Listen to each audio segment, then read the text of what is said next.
Bonjour, c'est Dominique. Alors, je vous présente le projet terminé. Alors, la boîte avec les cartes à l'intérieur, utilisant les cartes de journaling de Salvage District de Prima, qui ont 45 cartes, 15 modèles différents, 3 de chacune. Alors, moi, ce que j'ai fait, c'est que j'avais pris une de chacune et j'ai dit, bon, je travaille avec ça parce que je vais faire 2 autres projets avec une des 2 restants. Une de chaque set restant. Et puis, j'ai 4 cartes que je n'ai pas utilisées. J'aurais pu les utiliser quand même, les mettre à l'intérieur d'une pochette, mais ma boîte est déjà assez pleine, alors j'ai décidé de ne pas les utiliser. J'aime mieux laisser l'espace pour les photos. Aussi, la collection de papier Rose Quartz de Prima aussi.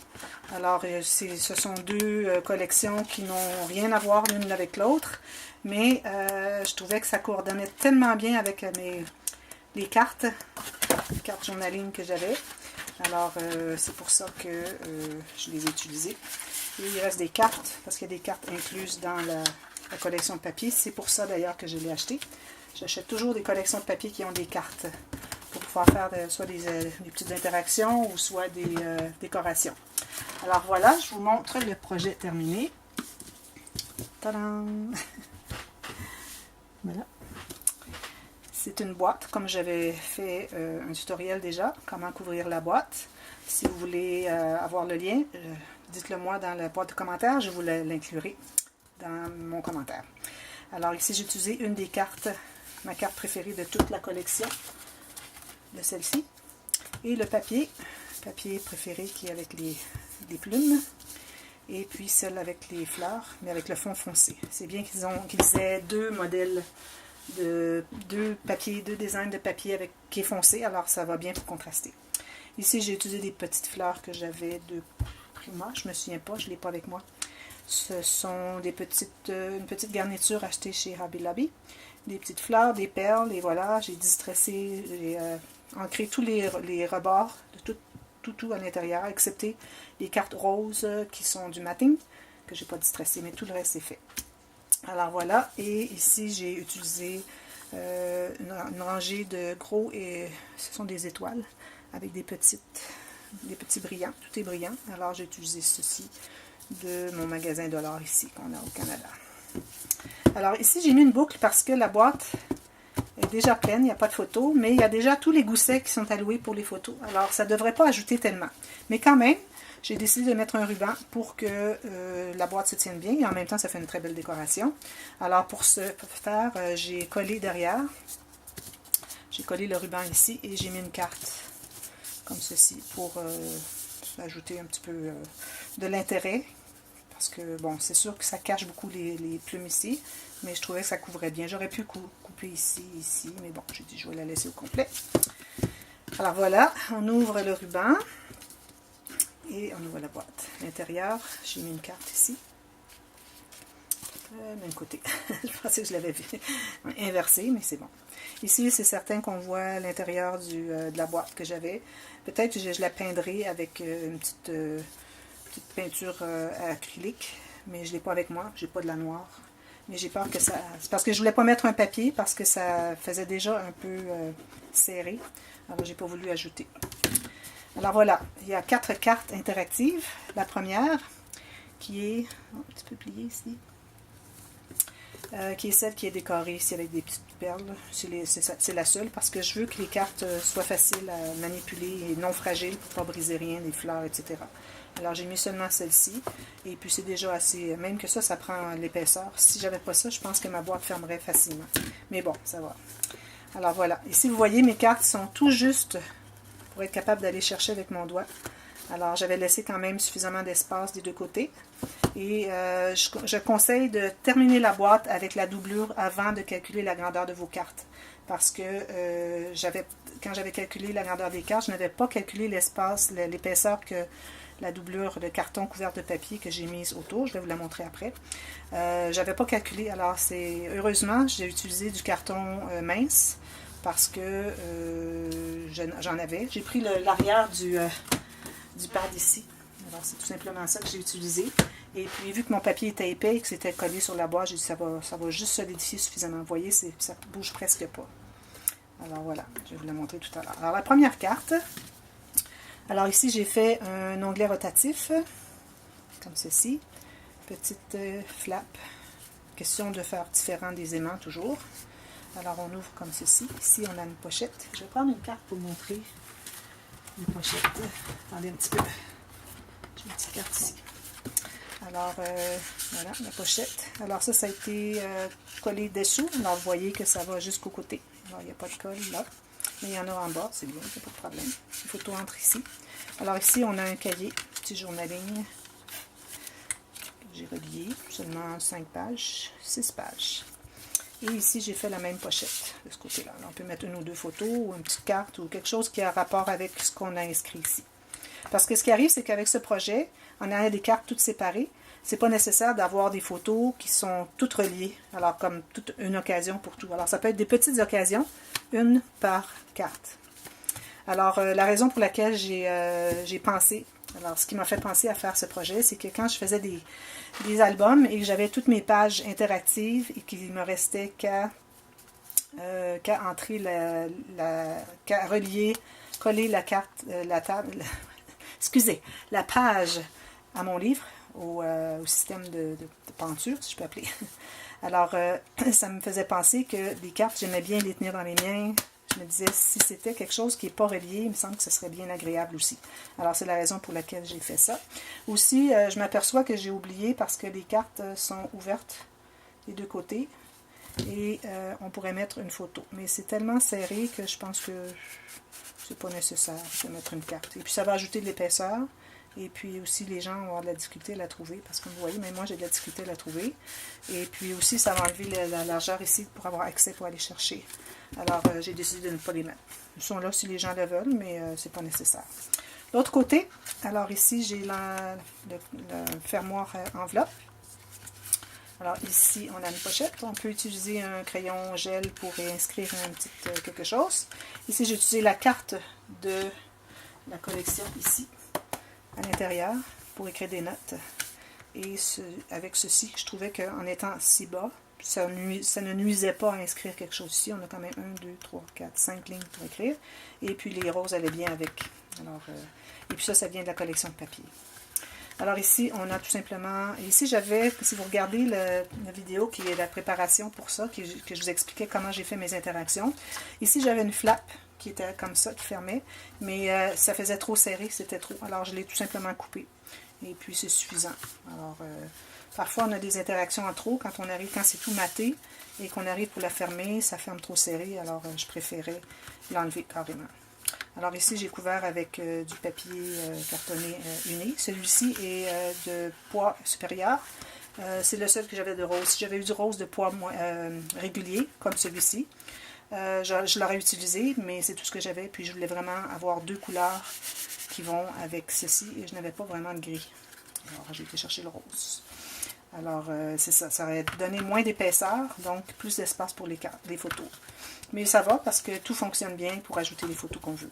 Alors assurez-vous d'allouer vraiment suffisamment de goussets, quitte à en avoir trop pour allouer l'espace pour les cartes, les matings et les photos. Alors c'est la première. La deuxième, alors ici on a un ruban qui ouvre ceci. Et ici un espace pour si on veut mettre deux petites photos ou juste une photo ici. On ne veut pas trop cacher le beau papier, c'est tellement joli. Ici j'avais mis le même papier ici, mais vous allez voir derrière c'est la même chose. Mais je l'ai caché un peu avec toutes mes cartes. Alors une petite cascade comme ceci.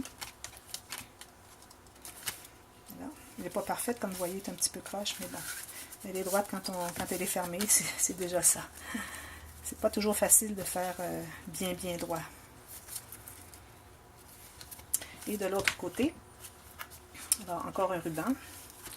Alors ici, on a une pochette ici. Et j'ai la filière. Alors comme je vous avais montré, j'ai fait la filière en deux niveaux. Alors deux courtes et deux plus longues. Et ça entrait tout juste ici.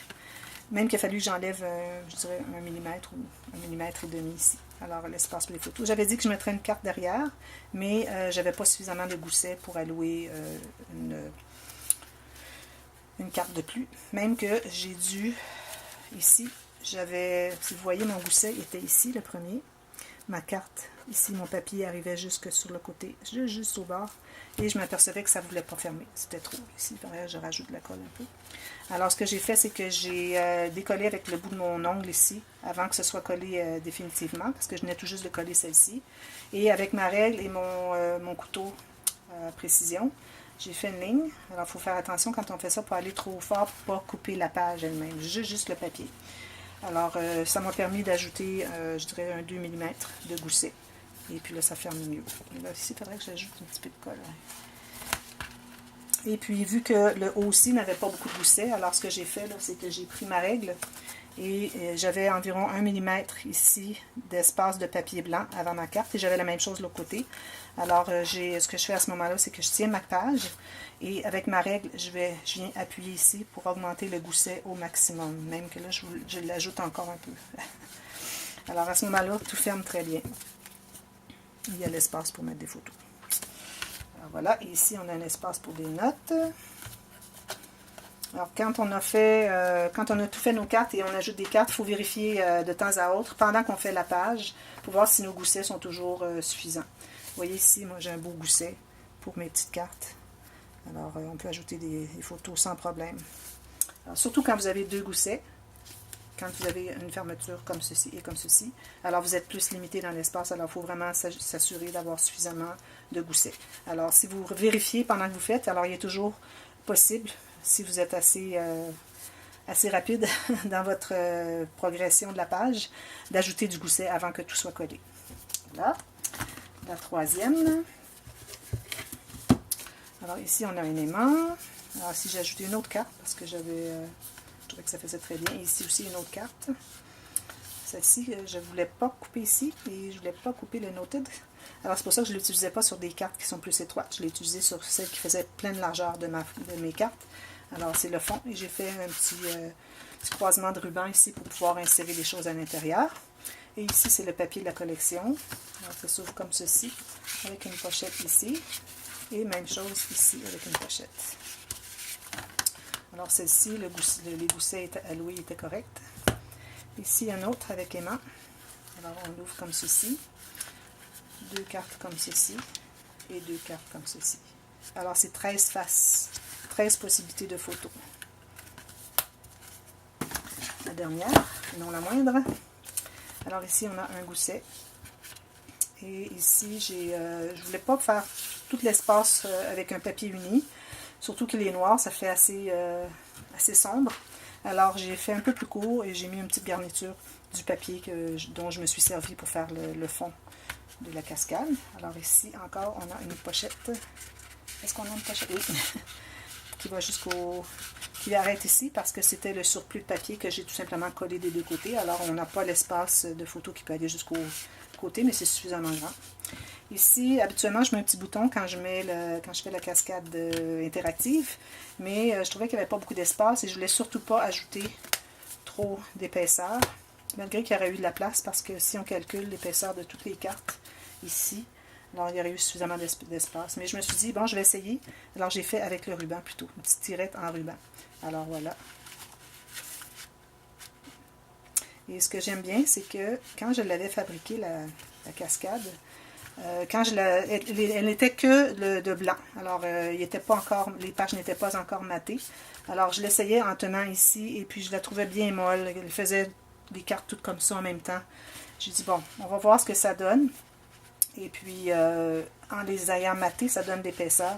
Et puis là, elle est parfaite. Alors, je suis bien contente. Et le dernier côté, alors ici, malheureusement, j'ai mis ma carte de l'autre côté. Mais bon, mon mari me dit, non, laisse ça comme ça, c'est correct. Les personnes qui ne peuvent pas s'en apercevoir. Au pire, on tourne et c'est tout. Alors, on l'ouvre comme ceci. Alors, celle-ci, c'est la carte, j'avais omis de vous montrer la préparation de cette page. Alors, je vous ai référé à un autre livre où je l'avais faite, mais de toute façon, je vous réfère à celle-ci. Alors, vous avez ici un espace photo et j'ai gardé un espace pour mettre un peu un papier imprimé pour enlever un peu la lourdeur du papier noir. Et ça s'ouvre encore ici. Ici, on a une pochette. Il s'ouvre comme ceci, encore photo et encore photo ici. Alors, cette interaction, vous allez penser que c'est peut-être très compliqué à faire, mais je vous montre tout ce que c'est. C'est tout simplement papier qu'on a collé et puis qu'on a fait la longueur qu'on avait besoin, les pages de la bonne largeur pour que ça s'inclue dans la page, avec un bon gousset ici au début. On n'a pas besoin de plus de gousset que ça, un gousset pour englober tout ça. Et puis, c'est tout simplement très facile. Et c'est maté des deux côtés. Et ici, j'ai fait des pochettes parce que j'avais un papier, l'extra de papier. Alors, après avoir maté ceci, j'ai plié mon papier, j'ai collé des deux côtés et j'ai maté ici. Alors, les gens peuvent ajouter une petite photo ici s'ils veulent. Et ici, j'ai fait les cartes, c'est-à-dire les pochettes qui vont jusqu'au côté. Une ici et une ici. Voilà. Alors voilà, c'est mon projet. Je suis très très contente. Et j'ai bien hâte de voir, je crois que ça va se vendre très rapidement. Je l'espère bien, parce que bon, il y a beaucoup de travail et puis ça fait tellement un beau cadeau que je me suis dit que ça devrait être clair. Parce que la première que j'avais faite, c'est vendu automatiquement. La première personne qui est venue à ma table, à la vente d'artisanat, l'autre la semaine dernière, ça a été vendu tout de suite. Alors, je pense que ça va faire la même chose avec celle-ci. Alors, si vous avez aimé, vous pouvez cliquer sur le petit pouce en l'air. Si vous n'êtes pas encore abonné à ma chaîne, vous pouvez le faire maintenant. Alors, vous cliquez sur abonner. Et aussi sur la petite cloche pour que vous soyez avisé à chaque fois qu'il y a une nouvelle vidéo qui apparaît. Je voudrais vous informer que ma page de Facebook n'est plus disponible. Alors, je me suis complètement retirée de Facebook. Alors, le Scrapbooking Freak n'existe plus. Alors, peut-être que je partirai une autre page, mais seulement pour le scrapbooking, parce que j'avais pour le tricot et ma page personnelle, alors j'ai tout enlevé ça. Je verrai. Alors, si la demande générale, peut-être que je partirai une nouvelle page de Facebook pour le Scrapbooking Freak. Alors voilà, merci beaucoup d'avoir regardé et à la prochaine. Bye bye.